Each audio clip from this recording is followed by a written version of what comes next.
नमस्कार। प्राइम न्यूजमा स्वागत छ। म एलिना केसी। म संगीता कटुवाल। सुरु गरौं अहिलेसम्मका हेडलाइन्सबाट।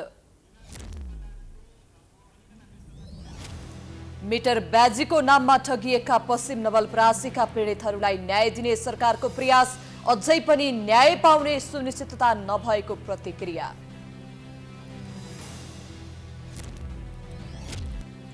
निर्वाचन नजिकैसँगै दलका नेताहरू उम्मेद्वार बन्न होडबाजी। नीति निर्माणमा ध्यान गएन। प्रत्यक्षतर्फ महिलाको उपस्थिति न्यून हुँदा पनि नेतृत्वको ध्यानै गएन। उम्मेद्वार मनोनयनको अधिकार सभापति देउबालाई दिने कांग्रेसको निर्णय, अन्यायपूर्ण कार्यशैली देखाएको भन्दै 40% भागभन्डा खोज्ने तयारीमा शेखर समूह। संघ र मध्य प्रदेश सरकार बीचको विवाद उत्कर्षमा। प्रहरी समायोजन नभएपछि संघीय सरकार विरुद्ध आन्दोलन घोषणा। भोलिदेखि प्रदेश प्रमुखको कार्यालयमा धरना। चरण क्षेत्रको अभाव भएपछि भोजपुरका चौरी पालन व्यवसाय सङ्कटमा। चरण क्षेत्रमा निषेध गरेपछि दर्जनौं किसान पलायन हुने जोखिममा।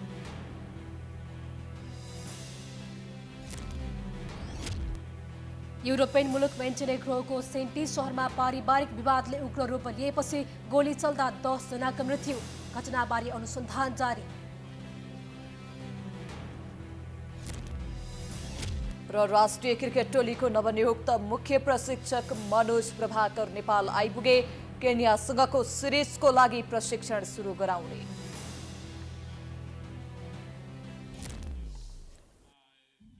अब प्राइम न्यूज विस्तारमा। ठगीको एउटा यस्तो तरिका जसले कैयौंलाई उठीबास बनाइदिएको छ। पश्चिम नवलपरासीका केही नागरिक जो यस्तै ठगीका कारण सडकमा पुगेका छन्। ठग्नेलाई सरकारले कारबाही गरेर पीडितलाई न्याय दिन सकेको छैन। यद्यपि सरकारले छानबिनका लागि कार्यदल गठन भने गरेको छ। अझै पनि पीडितले न्याय पाउने सुनिश्चित भएको छैन। एक रिपोर्ट।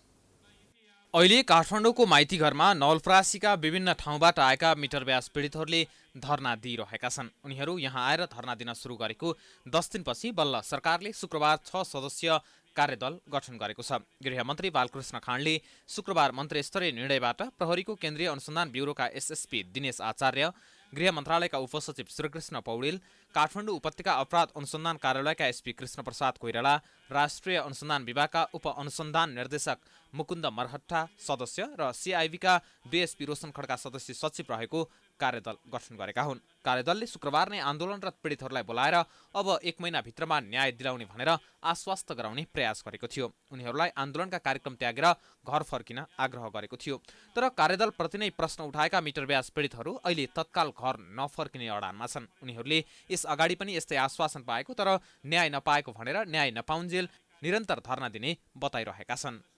खोइ अब सरकारले अब के गर्छ के गर्दैन अब मलाई त खासै त्यति आश लागेको छैन। यहाँ छोडेर गयो भने सर आश लाग्यो। किन यहाँ छोडेर गयो भने उसले आश देख्दैन। अनि त्यही भएर यहीँ नै झगड्नु पर्छ। यो अगाडि पनि आउनु भएको तपाईँहरू आएर गएको खोइ त बनाइदिनु।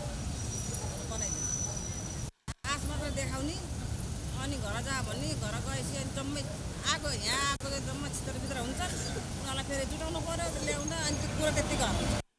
ब्याजी अपराध नियन्त्रणका उपायहरू सिफारिस गर्न कार्यदलले 1 महिनाभित्र अनुसन्धान गरेर प्रतिवेदन बुझाउने समय पाएको छ। तर पीडितहरू भने उक्त कार्यदल नै कानुन सम्मत नभएको भन्दै प्रश्न उठाएका छन्। खास गरी पीडितहरूले कानुनी हैसियत स्पष्ट नभएको, सङ्घर्ष समितिसँग कुनै छलफल नै नगरेको र कर्मचारी तथा प्रहरीलाई मात्र कार्यदलमा सहभागी गराउँदा त्यो तहबाट समस्याको समाधान नहुने बताउँदै आएका छन्। असारदेखि नै आन्दोलनमा होमिएका पीडितहरूले आफ्नै जिल्लाका सांसदहरूले पनि बेवास्ता गरेको गुनासो गर्छन्। मिटर ब्याजबाट पीडितहरू सांसद हृदेश त्रिपाठीको निर्वाचन क्षेत्र पश्चिम नवलपरासी 1 का रहेका छन्। उनीहरूले चुनावका बेला भोट माग्न घर घरमा आउने त्रिपाठी अहिले आफूहरू सडकमा पुग्दा बेवास्ता गरेको गुनासो गरेका छन्।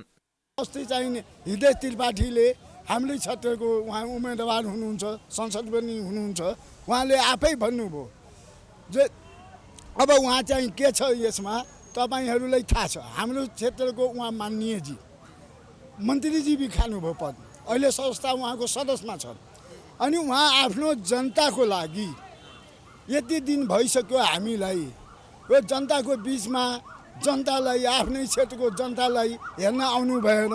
अब उहाँ माननीयजीलाई हामी के सम्बोधन गर्ने? समितिका अनुसार अहिलेसम्म धरना कार्यक्रम तत्काल स्थगित गर्ने योजना छैन। सरकारले एक दिनमै सक्ने कामलाई 1 महिना लगाउनु नै न्याय दिनेमा आशंका गर्ने ठाउँ भएको उनीहरूको बुझाइ छ। कार्यदलले शनिबार मात्र देशभरका मिटर ब्याज पीडितहरूलाई उजुरी दिन आह्वान समेत गरेको छ। त्यसो त सरकारले विभिन्न समयमा विभिन्न घटनालाई अनुसन्धान गर्न धेरै कार्यदल बनाइसकेको छ। तर ती कार्यदलले तयार पारेका प्रतिवेदनलाई कार्यान्वयन नगर्दा अहिले पनि पीडितहरूको सरकारप्रति नै विश्वास नभएको प्रश्न बुझ्न सकिन्छ। संसदीय व्यवस्थामा सामान्यतया सरकारले निर्वाचनको मिति घोषणा गरेपछि काम चलाउ मानिन्छ। प्रमुख प्रतिपक्षी दल नेकपा एमाले चुनावी सरकार भएका कारण दीर्घकालीन असर पर्ने गम्भीर किसिमका काम नगर्न सरकारलाई सचेत गराएको छ। तर सत्तारूढ दलले विशेष परिस्थितिमा सरकार गठन भएको कारण सरकारले जुनसुकै काम गर्न पनि सक्ने दाबी गरेको छ। एक रिपोर्ट। सत्तारूढ 5 दलीय गठबन्धनको रोडम्याप अनुसार सरकारले आगामी मङ्सिर 4 गते सङ्घ तथा प्रदेशको एकै चरणमा निर्वाचन गर्ने तय गरेको छ। निर्वाचनको घोषणासँगै काम चलाउ सरकार भएकाले यसले मुलुकको दीर्घकालीन असर पर्ने गम्भीर प्रकृतिका निर्णय गर्न नसक्ने भन्दै प्रमुख प्रतिपक्षी दल नेकपा एमाले सरकारलाई सचेत गराएको छ। लामो समयसम्म खाली रहेको उपसभामुखको चयन सरकारले गरेपछि संवैधानिक निकायका पदाधिकारी लगायत महत्त्वपूर्ण पदमा यो बीचमा सरकारले नियुक्ति गर्ने सम्भावना रहेको अनुमान गरिएको छ। यसैलाई मध्यनजर राखेर प्रमुख प्रतिपक्षी दल नेकपा एमाले निर्वाचनको घोषणासँगै सरकार काम चलाउ भएकाले उसले महत्त्वपूर्ण तथा दीर्घकालीन असर पर्ने निर्णय नगर्न सरकारलाई सचेत गराएको छ। निर्वाचनको घोषणा भयो। निर्वाचनको घोषणा पश्चात अब यो संसदको ठाउँमा अर्को नयाँ संसद आउँछ। 3 महिना पछाडि यो सरकारको ठाउँमा नयाँ सरकार आउँछ। त्यसैले अर्को नयाँ सरकार आउनुभन्दा अगाडिसम्म यो सरकारले देशको जिम्मेवारी थाम्दिने हो। यो कुरालाई यो सरकारले ध्यानमा राख्नुपर्छ। म यो समयावधिको लागि मात्रै हुँ, त्यस अर्थमा यो काम चलाउ सरकार हो।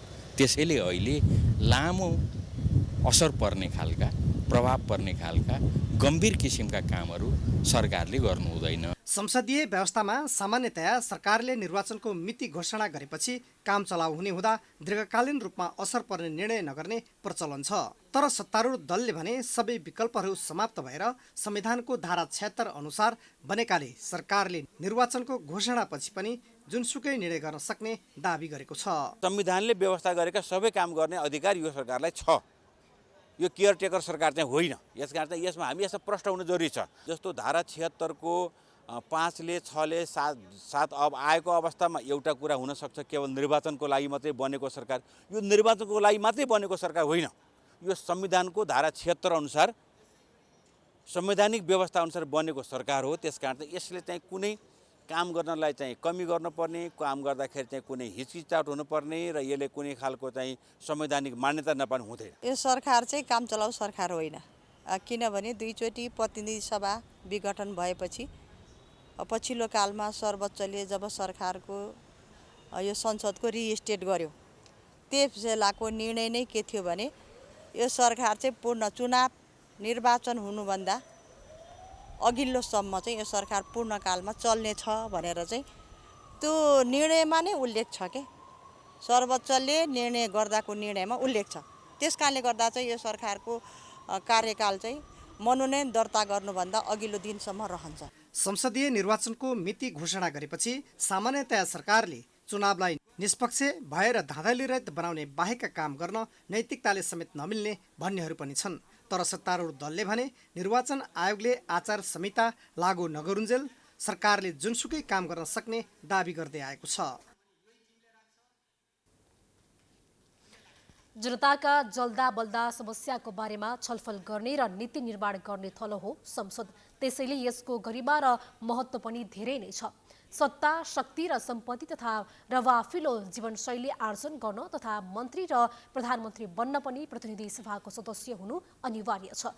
त्यसैले राजनीतिमा लागेका हरेक व्यक्ति संसद सदस्य बन्न चाहन्छन्। एक रिपोर्ट।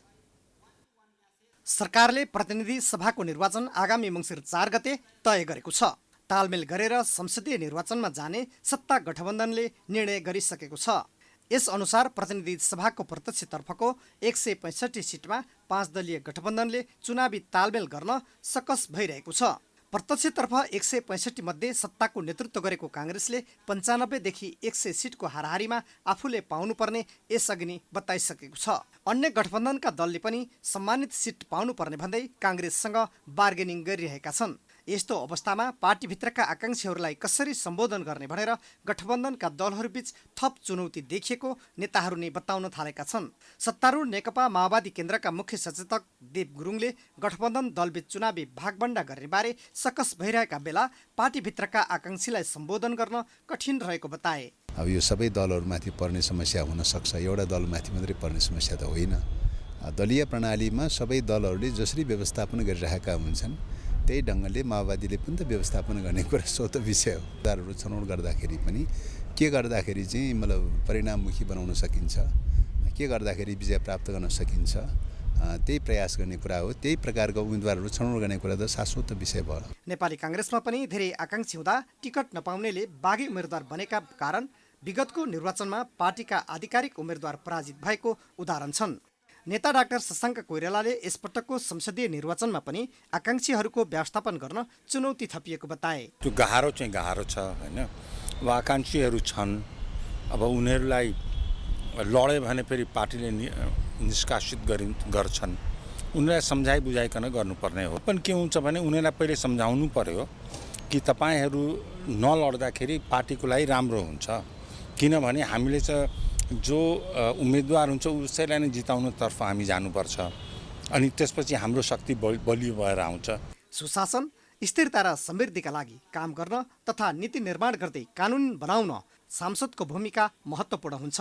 सत्ता, शक्ति, पैसा र रवाफिलो जीवनशैली सहितको कार्यकारी पद, प्रधानमन्त्री तथा मन्त्री पद हत्याउन समेत सांसद बन्नुपर्ने कानुनी व्यवस्थाका कारण पनि अहिलेदेखि नै आकांक्षीहरूले टिकटका लागि नेतृत्वलाई दबाब दिन थालेको नेताहरू बताउँछन्। प्रतिनिधि सभाका प्रत्यक्षतर्फका 165 र प्रदेश सभाका 330 सिट बाँडफाँडमा धेरै आकांक्षीका कारण दलका नेतृत्वलाई टिकट वितरणमा सकस पर्ने निश्चित छ। नेपालको राजनीतिक दलहरूको महत्त्वपूर्ण भूमिकामा पुरुष नेताहरू हाबी हुने गरेका छन्। सक्रिय राजनीति गर्ने महिला नेत्रीहरू सधैँ पछाडि परेको देखिन्छ। प्रतिनिधि सभामा प्रत्यक्ष चुनाव जितेर आउने महिलाको संख्या हेर्ने हो भने त अवस्था निकै दयनीय छ। नगण्य मात्रामा महिलाको सहभागिता हुनुमा पुरुष प्रधान नेतृत्व मुख्य कारण हो भने महिला नेत्रीहरू पनि सुरक्षित हुनका लागि प्रत्यक्षमा नभई समानुपातिकको सूचीमा बस्नु अर्को कारण देखिन्छ। एक रिपोर्ट। प्रजातन्त्र पुनर्बहाली पछिको पहिलो निर्वाचन 2048 सालमै 7 जना महिला सांसद निर्वाचित भएका थिए। त्यस्तै 2056 मा 12 जना महिला निर्वाचित भए पनि 2074 सालको निर्वाचनमा जम्मा 6 जनाले मात्र चुनाव जितेका छन्। 2064 मा भएको पहिलो संविधान सभा चुनावमा 601 जना कुल सभासद मध्ये 174 जना महिला सभासदमा प्रत्यक्ष जित्ने 29 जना रहेका थिए भने समानुपातिक सभासद 145 जना रहेका थिए। 2070 मा सम्पन्न दोस्रो संविधान सभाको निर्वाचनमा 11 जना प्रत्यक्ष, 162 समानुपातिक र मनोनित 4 जना लगायत कुल 177 जना महिला निर्वाचित भएका थिए। 2074 को प्रतिनिधि सभा निर्वाचनमा विभिन्न दलबाट 129 महिला उम्मेद्वार थिए, जसमा काङ्ग्रेसले 7, एमाले 5 र माओवादी केन्द्रले 4 महिलालाई प्रत्यक्षमा उम्मेद्वार बनाएको थियो। काङ्ग्रेसका कुनै पनि महिला सांसदले निर्वाचन जित्न सकेनन् भने एमालेका 2, माओवादी केन्द्रका 3 र राष्ट्रिय जनमोर्चाबाट 1 गरी 6 जना प्रत्यक्ष र 84 जना महिला समानुपातिकबाट प्रतिनिधि सभामा निर्वाचित भएका थिए। यसरी हेर्दा महिलालाई प्रत्यक्ष भन्दा पनि समानुपातिक उम्मेद्वार बनाउन नेतृत्व पंक्ति लागेको देखिन्छ। यो अभ्यासलाई कतिपय महिला नेत्रीले प्रश्न पनि उठाउने गरेका छन्। नेकपा एमाले पार्टीभित्र महिलालाई अवसर दिन कन्जुस्याइ गरेको नेत्री बिमला विक बताउँछिन्। निर्वाचनमा प्रत्यक्षतर्फ महिलाले प्राथमिकता नपाउनुमा नेतृत्वको पुरातनवादी सोच भएको विकको बुझाइ छ। अहिले राजनीतिक पार्टीहरूमा भएको जुन प्रतिसत्तात्मक सोच छ त्यसले महिलाहरूले चुनाव उठ्नै सक्दैनन्, जित्नै सक्दैनन्, खर्च गर्नै सक्दैनन् भन्ने जुन मनोवृत्ति छ यसले काम गरिरहेको छ र पार्टीले नै महिलाहरूलाई उम्मेदवार नै बनाइँदैन। खासमा मेरो पार्टी र होस् कि अरूको पार्टी हो, सबै पार्टीमा महिलाहरूलाई प्रत्यक्षतर्फ टिकट दिने पनि नेताहरू उधार म देख्दिनँ हेर्नुहोस् होइन। त्यसैले एकदमै धेरै लडेर, एकदमै धेरै बल गरेर, प्रेसर गरेर, दबाब गरेर नेताहरूलाई परिबन्धमा परि मात्रै दिने स्थिति छ। नेपालको संविधान 2072ले संसदमा 33% महिला सहभागिता सुनिश्चित गरेको छ। जसरी पनि 33% भाग पुर्याउने भएकाले प्रत्यक्ष भन्दा पनि समानुपातिक तर्फ महिला उम्मेद्वारलाई लैजाने परिपाटी बसेको छ। लगभग सबैजसो पार्टीमा समानुपातिक भन्ने बित्तिकै महिलालाई अघि सार्ने गरिएको छ। यही मानसिकता हावी हुँदा पुरुष समानुपातिकमा बस्न नचाहने र महिला प्रत्यक्ष उम्मेद्वार बन्न नसक्ने अवस्था बनिरहेको काङ्ग्रेस नेत्री प्रतिमा गौतम बताउँछिन्। दलहरूले जित्ने सम्भावना बलियो भएको क्षेत्रमा पुरुष नै उम्मेद्वार बनाउने तर नजित्ने क्षेत्रमा महिला अगाडि सार्ने गरेको पनि गौतमको टिप्पणी छ। धेरै महिलाहरूको आवाज हामीलाई प्रत्यक्ष रूपमा टिकट दिनुस्, हामी लड्न तयार छौँ भनेर आवाज उठिरहेको छ। पार्टीभित्र नै यसको प्रेसर दरिलो ढङ्गबाट छ र यद्यपि अब फेरि महिलाहरूलाई चुनाव हार्ने ठाउँमा, कमजोर ठाउँमा, सङ्गठन कम भएको ठाउँमा दिएर हराउँछन् कि भन्ने महिलाहरूलाई त्रास पनि त्यो ढङ्गको भएको कारणले अहिले महिलाहरू पनि अलिक सुरक्षित हुन पनि कति महिलाहरू खुन्नु भएको जस्तो देखिन्छ। यस्तो परिपाटीको निरन्तरताले महिलाको आत्मबलमा नै ठेस पुग्ने भएकाले नेतृत्व पङ्क्तिले समयमा नै प्रत्यक्षतर्फ पनि महिलाको उम्मेदवारीलाई जोड दिनुपर्ने देखिन्छ। नेपाली कांग्रेसले आगामी प्रतिनिधि सभा र प्रदेशसभाको निर्वाचनका लागि उम्मेद्वार मनोनयनको औपचारिक पत्र पठाउने जिम्मा सभापति शेरबहादुर देउवालाई दिएको छ। पार्टी केन्द्रीय कार्यालय सानेपामा शनिबार बसेको केन्द्रीय कार्य सम्पादन समितिको बैठकले दुवै तहका प्रत्यक्ष र समानुपातिक उम्मेद्वारको मनोनयनको पत्र पठाउने जिम्मा सभापति देउवालाई दिएको हो। बैठकले आवश्यक प्रक्रिया पुर्याएर पार्टीका सम्बन्धित निकायबाट नाम प्रस्ताव गर्न निर्देशन गर्ने र औपचारिक पत्र पठाउने जिम्मा सभापति देउवालाई दिने निर्णय गरेको हो। उम्मेद्वारको नाम प्रस्ताव गर्ने समय भने बैठकले तोकेको छैन। उपयुक्त समयमा पार्टीका सम्बन्धित निकायलाई निर्देशन दिने कांग्रेसले बताएको छ।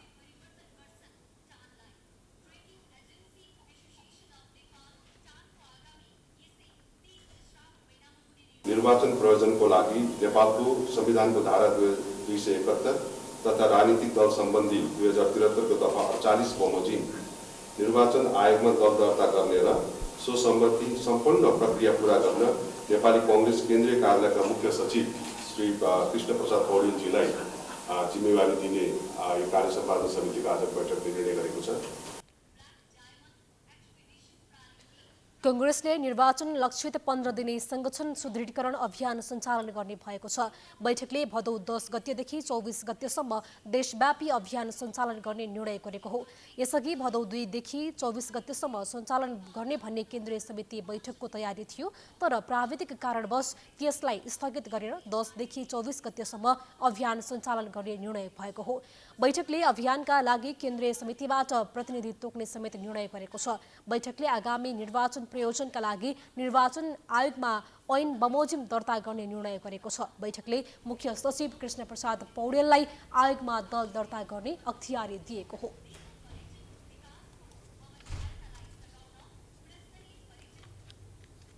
प्रदेश र संघीय प्रतिनिधि सभाको निर्वाचनको लागि नेपाली कांग्रेसमा भागबण्डाको लुछाचुडी सुरु भएको छ। शेरबहादुर देउवा सभापतिमा निर्वाचित भएदेखि नै पार्टीलाई विधान अनुसार चलाउन नसकेको आरोप लगाउँदै आएको शेखर कोइराला समूह टिकट वितरण प्रति सशंकित बनेको छ। निर्वाचनका लागि टिकट वितरण गर्दा न्यायपूर्ण नभए 40% भागबण्डा माग्ने उक्त समूहको रणनीति छ। एक रिपोर्ट। कांग्रेस केन्द्रीय कार्यालय सानेपामा बिहान कार्य सम्पादन समितिको बैठक बस्यो। बैठकले पार्टीका तर्फबाट प्रदेश र प्रतिनिधि सभाका उम्मेद्वार बन्नेलाई उम्मेद्वार मनोनयनको पत्र प्रदान गर्ने जिम्मेवारी सभापति शेरबहादुर देउवालाई दियो। तर उक्त निर्णय भएको केही समय नबित्दै एक होटलमा शेखर समूहको भेला भयो। उक्त भेलाले 40% भाग माग्ने निर्णय गरेको छ। विगतमा शेरबहादुर देउवाले पनि संस्थापनसँग 40% मागेको बताउँदै कम्तीमा 40% आफ्नो दाबी रहेको शेखर समूहका नेता गुरुराज घिमिरेले बताए। सुशील दाई हुँदा पनि सुशील दाई र शेरबहादुर दाई हुँदा पनि के अरे शेरबहादुर दाई र रामचन्द्र दाई हुँदा पनि त्यही कुरा अगाडि बढ्यो नि त। अब न्यायोचित निर्णय गर्नुहुन्न भने 40% चाहियो, 40% चाहियो, 40+ चाहियो। न्यायोचित गर्नुहुन्छ भने एकातिर 70 होला, एकातिर 30 होला। न्यायोचित गर्नुहुन्छ भने एकातिर 90 पनि हुन सक्ला। शेखर कोइरालाको पक्षमा 60 पनि हुन सक्ला नि त, न्यायोचित चाहिने उहाँले अवसर दिँदा त। स्थानीय तहको निर्वाचन र विभिन्न भातृ संगठनको गठनमा आफ्नो समूहलाई उपेक्षा गरिएको आरोप शेखर समूहले लगाउँदै आएको छ। यसअघि बसेको शेखर समूहको भेलाले पार्टीमा खुलेरै भागबण्डा खोज्नुपर्ने निर्णय गरेको थियो। कतिपय नेताहरू भागबण्डाको विरोधमा रहे पनि अधिकांशले गुट चलाउने हो भने भाग खोज्नै पर्ने दबाब दिएकाले यसअघिको परम्परालाई निरन्तरता दिँदै 40% दाबी गर्नुपर्ने निष्कर्षमा उक्त समूह पुगेको थियो। यद्यपि शेखर कोइरालाले महाधिवेशनमा सभापतिको उम्मेद्वार बन्दा पनि आफू पार्टीमा भागभण्डाको अन्त्य गर्ने प्रतिबद्धता जनाएका थिए। पार्टीमा आफ्नो समूहको सम्मानजनक प्रतिनिधित्व नभएको बताउँदै शेखर समूह असन्तुष्ट छ। यद्यपि शनिबारको बेलामा भने स्वयं शेखर कोइराला, उपसभापति धनराज गुरुङ, महामन्त्री गगन थापा लगायतका नेताहरू भने सहभागी थिएनन्। नेकपा एमालेका अध्यक्ष केपी शर्मा ओलीले एमालेलाई बहुमतबाट रोक्न गठबन्धन लागि परेको बताएका छन्। लोकतान्त्रिक शेर्पा संघले शनिबार काठमाडौँमा आयोजना गरेको कार्यक्रममा अध्यक्ष ओलीले एमालेलाई बहुमतबाट रोक्नका लागि 5 दलले नपुगेर 8 दलको गठबन्धन बनाउन दौडधुप चलिरहेको बताएका हुन्। ओलीले एमालेलाई सरकारमा जान मात्र नभएर देशलाई माथि उठाउनका लागि एमालेको सरकार आवश्यक रहेको धारणा राखे। ओलीले लोकतन्त्रमा प्रतिस्पर्धा हुनु स्वाभाविक भए पनि अहिलेको गठबन्धन भोज पाउनका लागि शत्रुता गर्न खोजिरहेको तर्क गरे। उनले कांग्रेस लौरो टेकेर पनि अडिन नसक्ने अवस्थामा पुगेर अरू दलको सहारा खोजिरहेको टिप्पणी गरेका छन्। लोसारका बेला लोसार आयो भनेर नाचे जस्तो खुसी भएर नाच्नका लागि होइन, देश बनाउनका लागि नेकपा एमालेको सरकार चाहिएको छ। यो गठबन्धन सठबन्धन बहुमत ल्याउन ओर्न होइन, एमालेलाई बहुमतबाट रोक्नका लागि, बहुमत ल्याउनबाट रोक्नका लागि यो सबै भइरहेको। एउटा पार्टी त जवान हुन्छ नि 80, 90, 100, 200 वर्षमा। काङ्ग्रेस के भएको लौरो टेकेर पनि अडिन नसक्ने भइसक्यो क्या। लोकतन्त्रलाई कांग्रेसले गलत दिशामा लान खोजेको उनको आरोप छ। ओलीले देशभित्रको दुश्मनीले बाह्य शक्तिले फाइदा लिन सक्ने भएकाले सबै सचेत रहनुपर्ने जिकिर गरे। उनले आफ्नोमा सम्पूर्ण चल अचल सम्पत्ति राज्यको नाममा गरिदिएको भन्दै अरू कुनै नेताले आफ्नो सम्पत्ति राज्यको नाममा गर्न चुनौती दिए। नेकपा माओवादी केन्द्रका अध्यक्ष पुष्पकमल दाहालले पार्टीभित्रका नेताहरू इमान्दार नभएको भन्दै छानबिन गर्नुपर्ने अवस्था आएको बताएका छन्। पोस्ट बहादुर बोगटी स्मृति प्रतिष्ठानको 7औं वार्षिक साधारण सभा कार्यक्रममा बोल्दै अध्यक्ष दाहालले नेताहरूका लागि छानबिन समिति नै बनाउनु पर्ने अवस्था पैदा भएको बताएका हुन्। नेताहरू एकले अर्काको खुट्टा र कसरी हराउने भन्नेमा तछाड मछाड गर्ने गरेको दाहालको भनाइ छ। नेताहरू एक ढिक्का भएर जाने हो भने जनता जुरुक्कै उठ्ने र पार्टी बलियो बन्ने दाहालको दाबी छ।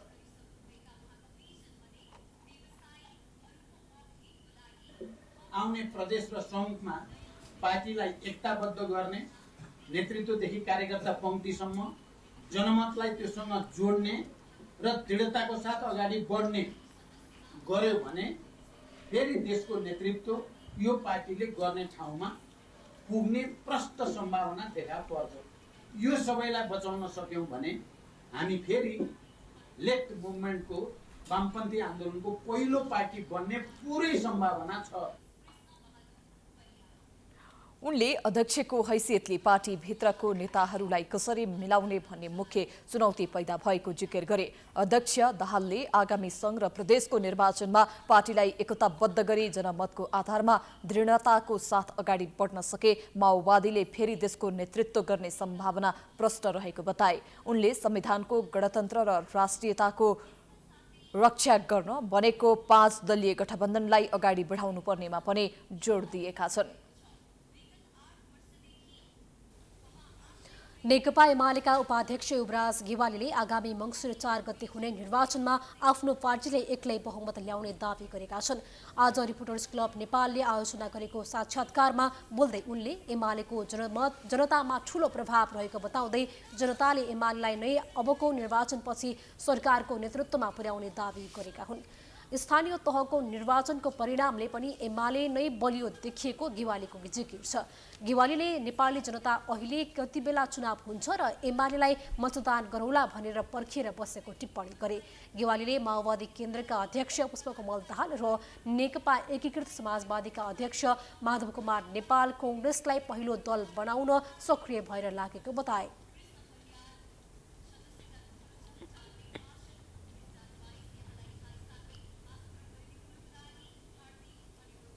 कम्युनिस्ट पार्टी भनिरहेछन् तर नेपाली काङ्ग्रेसको नेतृत्वमा उनीहरू सञ्चालित छ। अहिलेको 5 दलीय गठबन्धनको नेता को हो? के प्रचण्डजी हो कि माधव नेपालजी हो? होइन, अहिलेको 5 दलीय गठबन्धनको नेता नेपाली काङ्ग्रेस हो, शेरबहादुरजी हो। अर्थात् यो 5 दलीय गठबन्धन भनेको एक किसिमको नेपाली काङ्ग्रेस पार्टी जस्तै हो। अरू दलहरू भनेको एक किसिमले भन्यो भने नेपाली काङ्ग्रेसको भातृ सङ्गठन जस्तो रूपमा चाहिँ उनीहरू चलिरहेछन्। तर उनीहरू आफूलाई कम्युनिस्ट पार्टी भनेका छन्, तर काङ्ग्रेस पार्टी जिताउनको लागि, काङ्ग्रेसलाई ठुलो पार्टी बनाउनको लागि उनीहरूले काम गरिरहेछन्। उनले आफ्नो पार्टी अहिले चुनावको तयारीमा जुटिसकेको पनि बताए। त्यसैगरी उनले अहिले मुलुकको आर्थिक अवस्था सङ्कटपूर्ण रहेको भन्दै चिन्ता पनि व्यक्त गरे।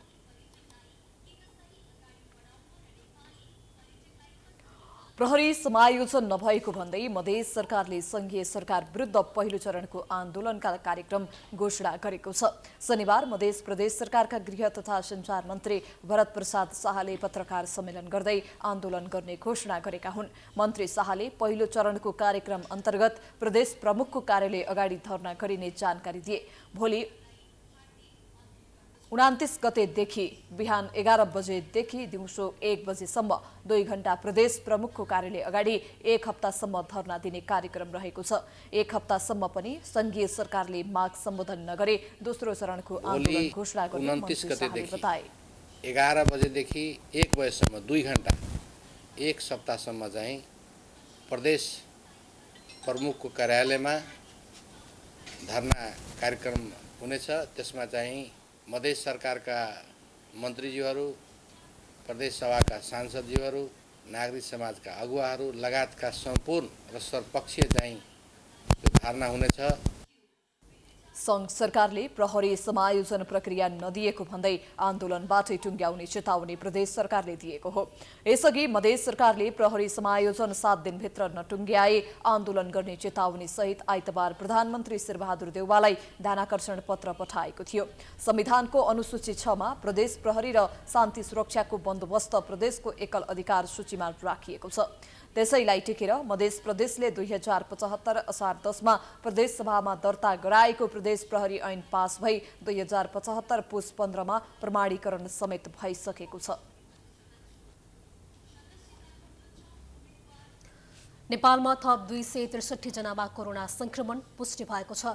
देशभर गरिएको 1379 पीसीआर परीक्षणका क्रममा 162 जना र 1766 एन्टिजन परीक्षणका क्रममा 101 जनामा कोरोना संक्रमण पुष्टि भएको हो। त्यस्तै कोरोनाका कारण थप 2 जनाको मृत्यु भएको छ। हालसम्म नेपालमा कोरोनाका कारण 11986 जनाको मृत्यु भएको छ। त्यस्तै थप 501 संक्रमित निको हुँदा हालसम्म नेपालमा 9,75,307 जना निको भएका छन्। हाल नेपालमा 5,434 सक्रिय संक्रमित आइसोलेसनमा रहेको मन्त्रालयले जनाएको छ।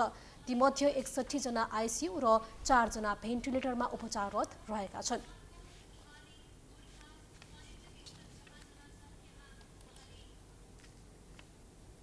शिक्षा मन्त्री देवेन्द्र पौडेलले नेपालको शिक्षा क्षेत्रको विकासका लागि बजेट कम हुन नदिने प्रतिबद्धता जनाएका छन्। राष्ट्रिय परीक्षा बोर्डले शनिबार काठमाडौँमा आयोजना गरेको नेपालको विद्यालय शिक्षा र नतिजा सम्बन्धी छलफल कार्यक्रममा मन्त्री पौडेलले शिक्षा मन्त्रालयमा पर्याप्त बजेट विनियोजन नभए पनि शिक्षा क्षेत्रको विकासका लागि बजेट कम हुन नदिने प्रतिबद्धता जनाएका हुन्।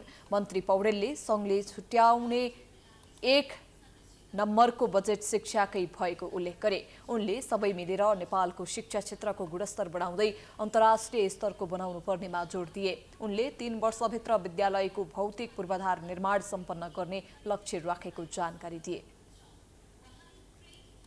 क्वालिटी चाहिँ शिक्षासित एजुकेसन प्राप्त गर्ने विषयसँग गम्भीर रूपमा जोडिएर आएको छ।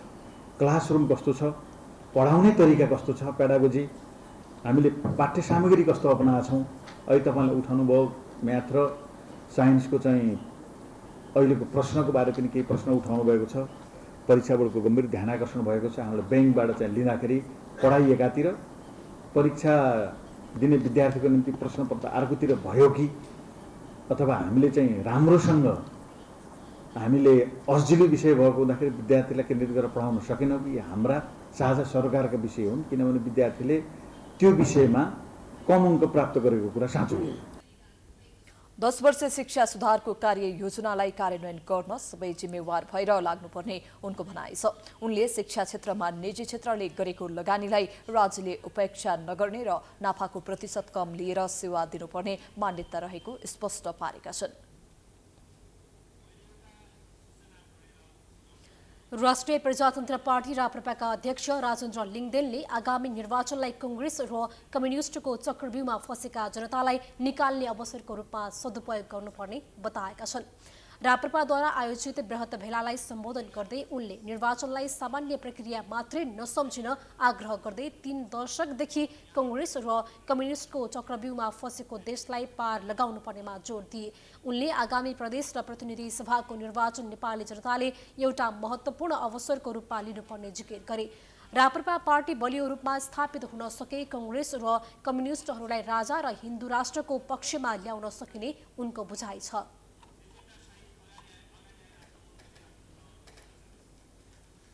तपाईहरुको यो अपार माया, यो सबको बलमा राष्ट्रिय प्रजातन्त्र पार्टी आफ्नो निष्ठामा, आफ्नो प्रतिबद्धतामा अझ मजबुत बनेर जानेछ, अझ दृढताका साथ उभिनेछ।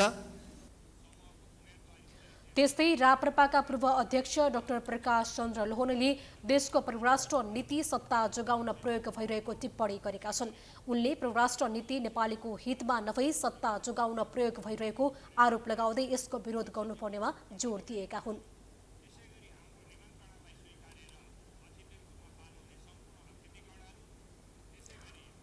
नेपाल सरकार शिक्षा सेवा आयोगले नियमावली अध्यापन अनुमति पत्रको परीक्षाका लागि उचित व्यवस्थापन गर्न नसक्दा विद्यार्थीहरूले शास्ति बेहोर्नु परेको छ। कर्णाली प्रदेश लगायत अन्य प्रदेशले पनि नियमावली अध्यापन अनुमति पत्रको परीक्षा केन्द्रमा लापरवाही गरेका छन्। कर्णाली प्रदेश शिक्षा सेवा आयोगले बर्दियामा परीक्षा केन्द्रको व्यवस्थापन गरेपछि सुर्खेत, दैलेख, जुम्ला, हुम्ला लगायतका जिल्लाबाट विद्यार्थीहरू परीक्षा दिन बर्दिया पुगेका थिए। महिलाहरूले काखे बच्चा च्यापेर होटलहरूमा कोठा खोज्दै हिँडेका थिए। कर्णालीको सुर्खेतमा हुने परीक्षा 81 बर्दियामा भएकोले सुर्खेतबाट बर्दिया आउन धेरै नै शास्ति खेपेको र बर्दियामा आइपुग्दा पनि बासको उचित व्यवस्था नभएको विद्यार्थीहरूको गुनासो हामीले सेन्टर पनि यहाँ थाहा थिएन, हामीले उतै फर्म भरेको अनि त्यहाँबाट धेरै भएर होला सेन्टर पनि यतै पारिदिएछ। समस्या चाहिँ गाडीहरू प्याक बाटोमा ठाउँ ठाउँ झर्दै ओर्लिँदै यस्तो फेरि होटल खोज्दा पनि नपाइने समस्या चाहिँ हरेक समस्या गर्दै आएको बाध्यताले यहीँ बस्न। शिक्षा सेवा आयोगले विद्यार्थीको व्यवस्थापनमा पूर्व जानकारी नगराएका कारण विद्यार्थी व्यवस्थापनमा समस्या भएको होटल व्यवसायीको भनाइ छ।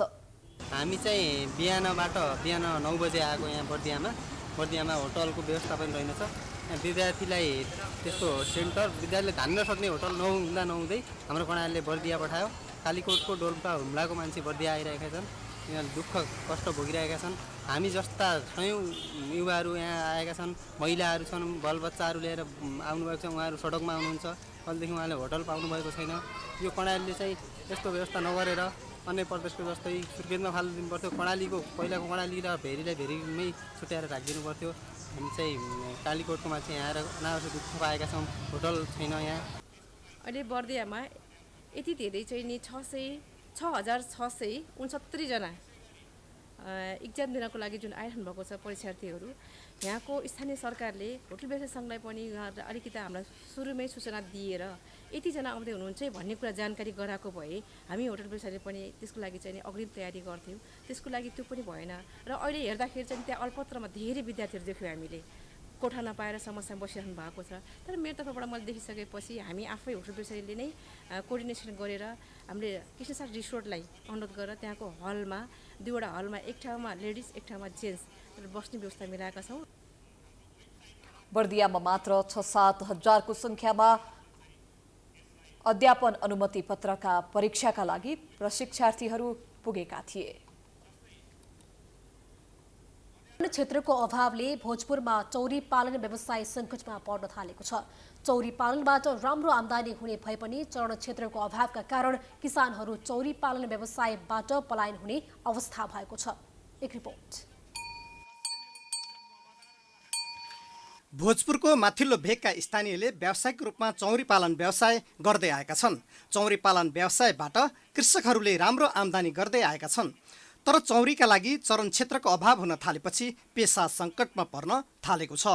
चौरीहरू बर्खाको समयमा मयौं, सिलिङचुङ, साउने लगायतको माथिल्लो भेगमा जाने गर्दछन् भने हिउँदको समयमा गाउँघरका खेतबारीहरूमा झर्ने गरेका छन्। वर्षभरि लेखबेसी गर्दै व्यवसाय गरिरहेको भए पनि सामुदायिक वनले चौरी चरणमा रोक लगाएपछि व्यवसाय सञ्चालनमा समस्या भएको चौरी पालक कृषकहरूको गुनासो छ। हामीलाई अब चाहिने भनेको चरण क्षेत्र हो। अब चौरी गाई भनेको औले गाई अरू जस्तो अब घरमा लगेर बाँधेर त्यसलाई गर्ने खुवाउने ऊ पनि हुँदैन होइन। यो भनेको अब एक दिनमा 10-15 किलोमिटरभन्दा टाढो चर्न जान्छ। अब त्यति धेरै घुम्छ होइन। त्यसले गर्दाखेरि अब त्यो एकै ठाउँमा थोरै सानो ठाउँमा हुँदैन। त्यही भएर यो लोप हुने सम्भावना धेरै ठुलो छ। अब सामुदायिक वनहरूले दिएन भने अब यो बिस्तारो हामी पनि अब यो पछि हटेर अब अन्तिम गन्तव्य विदेशै हुन्छ। पर्याप्त चरण क्षेत्र नहुँदा यो व्यवसायमा लाग्नेको संख्या पनि घट्दै गएको गोठवालाहरूको भनाइ छ। केही वर्ष पहिलेसम्म मयौं चरण क्षेत्रमा सयौंको संख्यामा रहेका चौरी गोठहरू अहिले 10-11 वटामा सीमित भएका छन्। विगतमा अधिकांश मानिसहरूको पेसा नै चौरी पालन भए पनि अहिले यो पेसाप्रतिको आकर्षण क्रमिक रूपमा घट्दै गएको छ। सामुदायिक वनहरूले चरणमा रोक लगाउनु व्यवसाय घट्नुको मुख्य कारण रहेको गोठवालाहरूको भनाइ छ। चौरीको दुधबाट उत्पादन भएको घिउ तथा छुर्पी बाहिरी जिल्लासँगै कोसेलीको रूपमा देश तथा विदेशमा समेत जाने गरेको छ। उत्पादित वस्तुहरू गोठबाट नै बिक्री हुने गर्दछ। चौरी पालक कृषकका लागि सरकारले अनुदानका कार्यक्रमहरू सञ्चालन गरेको भए पनि चरण क्षेत्रको अभाव मुख्य समस्या रहेको कृषकहरूको भनाइ छ। ठिकै छ भनौँ न, अब आफ्नो कमाइमा खुसी हुनु परेछ होइन। त्यही 4 लाख 5 लाख र पनि अब सामुदायिक वनले चाहिँ खुल्ला चरीचरण दिएदेखि हामीलाई खासै समस्या थियो। पछिल्लो समय केही युवा पुस्ताहरू समेत चौरी पालन व्यवसायमा आकर्षित भएका थिए। तर सामुदायिक वनहरूले चौरी चरणमा रोक लगाउँदा व्यवसाय सङ्कटमा पर्दै गएको प्रति युवाहरू चिन्तित छन्। तसर्थ चौरी पालक किसानहरूको समस्याप्रति स्थानीय तहले समयमा ध्यान दिई उनीहरूको व्यवसायलाई प्रोत्साहन गर्न जरुरी छ। प्राइम एचडीका लागि भोजपुरबाट गणेश विष्टको रिपोर्ट।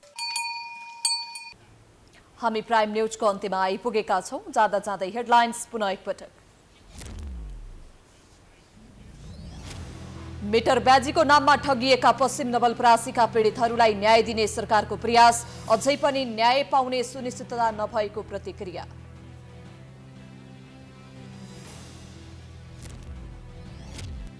निर्वाचन नजिकैसँगै दलका नेताहरू उम्मेद्वार बन्ने होडबाजी, नीति निर्माणमा ध्यान गएन। प्रत्यक्षतर्फ महिलाको उपस्थिति न्यून हुँदा पनि नेतृत्वको ध्यानै गएन।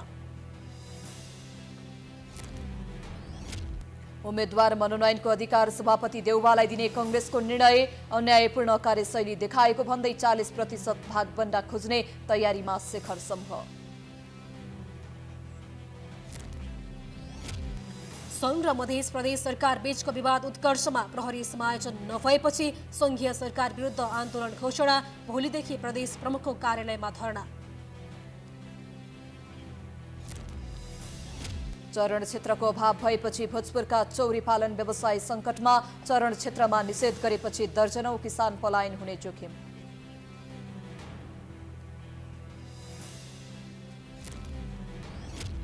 युरोपियन मुलुक मेन्टेनेग्रोको सेन्टिस सहरमा पारिवारिक विवादले उग्र रूप लिएपछि गोली चल्दा 10 जनाको मृत्यु, घटनाबारे अनुसन्धान जारी।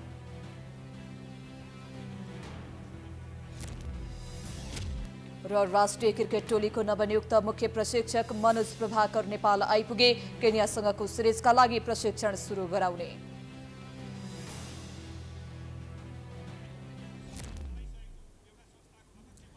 प्राइम न्यूज अहिलेलाई सकियो। यसपछिको प्रस्तुति धमलाको हमला हेर्न सक्नुहुनेछ। हेर्दै गर्नुहोला प्राइम टाइम्स एचडी। नमस्कार।